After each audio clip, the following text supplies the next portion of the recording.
नमस्कार और मैं एक बार फिर से आप सबों का स्वागत करता हूं फाइन लर्निंग के ऊपर। हमारा आज का जो टॉपिक है वो है फॉर्मेशन ऑफ अ साइक्लोन। किस तरह से एक साइक्लोन बनता है, इसके क्या क्या पॉइंट्स हैं जो ओवरऑल एग्जाम के पर्सपेक्टिव से इंपॉर्टेंट हो जाते हैं, क्या क्या इसके मेजर टॉपिक्स होंगे जो ओवरऑल अगर आप एक बार देख लें तो आप हर तरह के आंसर करने में सक्षम होंगे। सिर्फ आपको हर बार जो रिवीजन के तौर पे करना होगा वो जो जो करंट अफेयर से टॉपिक होगा कि कहाँ कौन सा साइक्लोन आया, उसका क्या इम्पैक्ट रहा, ओवरऑल क्या किसी साइक्लोन का कौन से एरिया में किस तरह का साइक्लोन आता है, ये सारे टॉपिक्स बस आपको देखने हैं। तो उसके लिए आप हमारे इस इनिशिएटिव को सब्सक्राइब कर ले। ये जो फाइन लर्निंग नाम का चैनल है इसको सब्सक्राइब करें, शेयर करें और वीडियो लाइक करें, ताकि जब भी इन टॉपिक्स में कोई अपडेट हो हम आपके लिए लाएं और आपको पता हो। आइए टाइम गवाए बिना टॉपिक स्टार्ट करते हैं। तो फॉर्मेशन ऑफ अ साइक्लोन, जब भी किसी साइक्लोन का जब फॉर्मेशन होता है तो आमतौर पे 3 स्टेजेस में उस साइक्लोन को गिना जाता है। पहले उस साइक्लोन का ओरिजिन, दूसरा वो साइक्लोन का मैच्योर स्टेज और तीसरा होता है उस साइक्लोन का डिसिपेशन, यानी वो साइक्लोन किस तरह से खत्म हुआ। तो ये 3 टॉपिक्स के अंतर्गत हम साइक्लोन को आज देखेंगे। ये जो ऑल 3 प्रोसेस आप साइक्लोन बनने के दौरान देखेंगे ये रिपीट भी होता है एक ही साइक्लोन के दौरान। अगर साइक्लोन वीक हुआ तो ये सारे प्रोसेस फिर से रिपीट कर देगा। साइक्लोन जमीन पे जाएगा, खत्म होगा, वापस समंदर में जाके फिर से इन प्रोसेसेस को रिपीट करके वापस एक साइक्लोन फिर से मजबूत हो सकता है। इसीलिए आप देखते होंगे कई बार साइक्लोन रिपीट करता है खुद को। किसी भी साइक्लोन के लिए जो कंडीशंस हैं, जो आइडियल कंडीशंस हैं, आइए उनको देख लेते हैं। तो सबसे पहला जो कंडीशन होता है वो है लार्ज स्टिल वार्म वाटर। ठीक है, एक बड़ा खुला समंदर हो और जो टेम्परेचर हो समुद्र का वो अबव 26.5 डिग्री सेल्सियस होना चाहिए। ये हाई टेम्परेचर, और इससे ज़्यादा हो तो और बेहतर। तो ये हाई टेम्परेचर सपोर्ट करता है किसी भी साइक्लोन को सस्टेन करने में। लगातार वार्म एयर जो मिलता है समुद्र में, उसकी वजह से जो समुद्र से जो मॉइस्चर है वो क्रिएट होते रहता है, जिसके कारण एक साइक्लोन सेल्फ सस्टेनेबल हो पाता है। खुद में ही उसकी इतनी एनर्जी क्रिएट हो पाती है कि वो एक साइक्लोन के तौर पे कंटिन्यू हो सके। तो ये एक जो कंडीशन ऑफ अ साइक्लोन है वो यहाँ पे आप बेसिक पहले देखेंगे। उसके बाद जो चाहिए होता है वो चाहिए होता है लो एल्टीट्यूड विंड। अब ये लो एल्टीट्यूड विंड जो है ये हर तरफ से आता है और जो समुद्र का पानी है वो गर्म करता है, साथ में वो भाप बनाकर वो पूरा विंड जो है वो पानी के साथ वो ऊपर उठता है।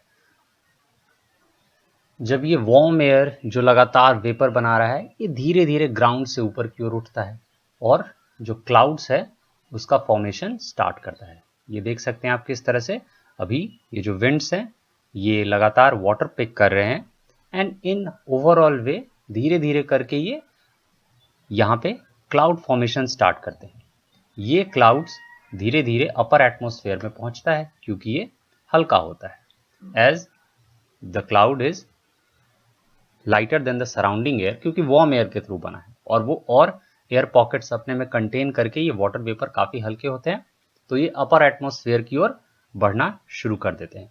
और लगातार ये जो वार्म एयर और टेम्परेचर जो 26.5 डिग्री से ऊपर है समुद्र में, ये एक कंडीशन बना रहा है लगातार क्लाउड फॉर्मेशन का। तो चारों तरफ से लगातार ये वार्म एयर सप्लाई हो रहा है, समुद्र का पानी इवेपोरेट हो रहा है और क्लाउड्स का लगातार एक एरिया में फॉर्मेशन हो रहा है। और ये भी इम्पॉर्टेंट है कि जो एयर है उसका सप्लाई चारों तरफ से आने लगे। धीरे धीरे हर डायरेक्शन से ये एयर का जो सप्लाई है वो एक जगह आके कॉन्सेंट्रेट करने लगे। तो ये कुछ मेजर कंडीशंस हैं जो साइक्लोन के स्टार्टिंग फेज में साइक्लोन को हेल्प करते हैं। तो क्लाउड जो है वो ट्रोपोस्फेयर की ओर आगे बढ़ता है। ट्रोपोस्फेयर में ये लगभग 10 किलोमीटर के हाइट तक पहुंच जाता है। वहां पे ये फाइनली शुरू होता है कंडेंस होना यानी वेपर का जो है वेपर अब क्लाउड का शेप लेना स्टार्ट करेगा। अब जैसे जैसे ये जो भी एयर के कारण ये जो सारे क्लाउड्स हवा में पहुंच रहे हैं ये और ज़्यादा क्लाउड बन रहा है। लगातार जो वार्म एयर है वो मॉइस्चर सप्लाई कर रहा है, ये क्लाउड जो है वो ऊपर उठना शुरू कर दिए हैं और हेवी क्लाउड्स फॉर्मेशन होता है। ऊपर बहुत ज़्यादा क्लाउड्स फॉर्म होने लगता है और फॉर्म होकर ऊपर क्या हो रहा होता है, क्लाउड बनता कैसे है, देन द क्लाउड, ये जो क्लाउड्स फॉर्म होते हैं ये बनते हैं बिकॉज ऑफ कंडेंसेशन। जैसे ही कंडेंसेशन होता है यानी बादल जो है वो उनका जो टेम्परेचर है वो गिरने लगता है, पर वो टेम्परेचर जाता कहाँ है, वो टेम्परेचर एक बार फिर से वो अपने सराउंडिंग में भेज देता है। यानी आसपास का टेम्परेचर जैसे ही कंडेंसेशन हुआ बादल में, जो जो गर्मी है उसने अपने अपने क्लाउड से छोड़ दिया, क्योंकि अब बादल तो हो गया है ठंडा। जिस गर्मी की वजह से बादल ऊपर उठा था वो गर्मी अब ऊपर जाके कंडेंस होने की वजह से वो गर्मी उस बादल से रिलीज हो गया, इसी को बोलते हैं लेटेंट हीट। तो वो बादल जो ऊपर बना वो और हीट सप्लाई किया नीचे की ओर और गर्मी आई। ये गर्मी ने हेल्प किया बहती हुई हवा को और ज़्यादा मॉइस्चर कैरी करने में। तो एक और ये फिर ये मॉइस्चर ऊपर जाके फिर क्लाउड बन रहा है, फिर से और ज़्यादा जो लेटेंट हीट है वो निकल रहा है। यानी अब जो मैंने स्टार्टिंग में कहा था कि किस तरह से ये एक साइक्लोन सेल्फ सफिशिएंट हो रहा है, अब इसको आउटर हीट की भी ज़रूरत नहीं, अब इतना हीट मिल चुका है कि ये बार बार अपने ही क्लाउड से हीट जो है वो रिलीज करके नीचे वापस उस हीट को भेजता है, पानी फिर से मॉइस्चर बन के फिर ऊपर जाता है और एक बहुत थिक क्लाउड जो है वो ग्रो कर चुका है। 12 से 15 किलोमीटर हाई रीजन में बहुत सारे क्लाउड्स बन गए हैं, ठीक है। और अब एक इफेक्ट जो धरती के ऊपर काम करता है वो है कोरियोलिस इफेक्ट। लगातार ये सारा प्रोसेस हो रहा है और कोरियोलिस इफेक्ट अब एक्शन में आएगा। जो धरती का जो कोरियोलिस इफेक्ट है, चारों तरफ से हवाएं तो आ ही रही थी और फिर फाइनली धरती का जो कोरियोलिस इफेक्ट है वो भी एक्शन में आ जाता है।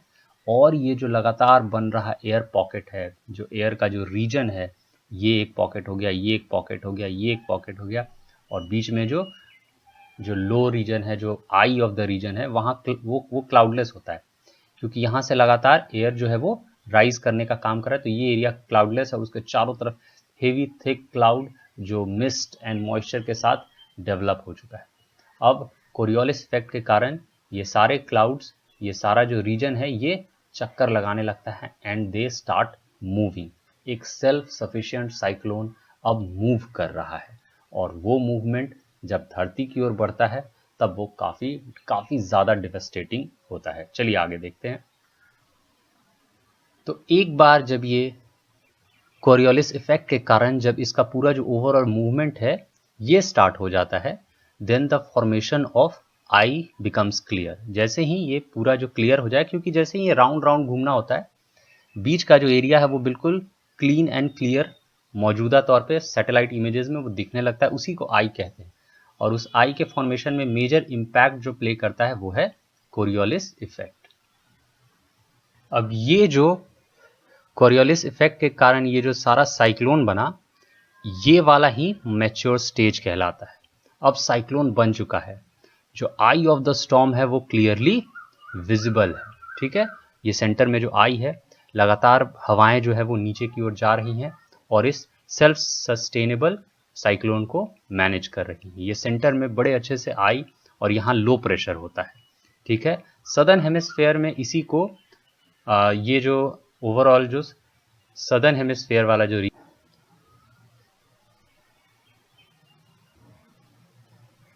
सदर्न हेमिस्फेयर में इस साइक्लोन का जो मूवमेंट है वो आप देखिएगा ये क्लॉकवाइज है। वहीं जिस साइड इंडिया है या मोस्ट ऑफ द जो कॉन्टिनेंट्स हैं वहाँ पे ये एंटी क्लॉकवाइज दिखता है। ओवरऑल जो इसका मूवमेंट है वो एंटी क्लॉकवाइज हो जाता है, यानी घड़ी के विपरीत दिशा में, घड़ी जो घूमता है उसके ठीक अपोजिट साइड में ये घूमता है। और ये कहाँ होता है, जो जिधर मेजर कॉन्टिनेंट्स है, यूएस है, एशिया है, ये सारे कॉन्टिनेंट्स हैं, and that part of the continent या that part of the earth is called as northern hemisphere. तो नॉर्दर्न हेमिस्फेयर में जो साइक्लोन्स का मूवमेंट है वो एंटी क्लॉकवाइज है, वहीं सदर्न हेमिस्फेयर में जो ये मूवमेंट है ये क्लॉकवाइज हो जाता है। तो ये जो मेजर डिफरेंस है, इस पर कितनी बार सवाल पूछता है कि सदर्न हेमिस्फेयर में जो साइक्लोन्स का मूवमेंट है वो किस ओर होता है, और जो नीचे है, जो धरती का जो निचला हिस्सा है, जो जो जो सॉरी हाँ, जो नॉर्दर्न हेमिस्फीयर है उधर कैसा मूवमेंट होता है, जो सदर्न हेमिस्फीयर है उधर कैसा मूवमेंट होता है, ये सवाल बनता रहता है। तो आप क्लॉकवाइज और एंटी क्लॉकवाइज वाला ध्यान, जो कॉन्सेप्ट है वो ध्यान में रखेंगे कि southern hemisphere it moves clockwise, northern hemisphere it moves anti clockwise. तो ये 2 पॉइंट्स हैं, इसको आप बिल्कुल ध्यान में रखेंगे।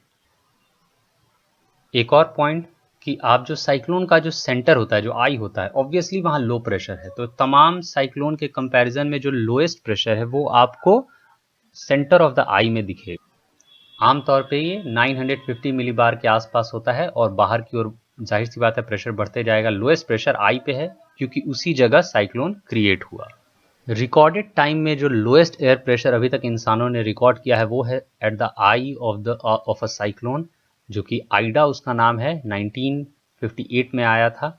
और यहाँ विंड स्पीड जो है वो 300 किलोमीटर पर आवर के स्पीड पहुंच गया था।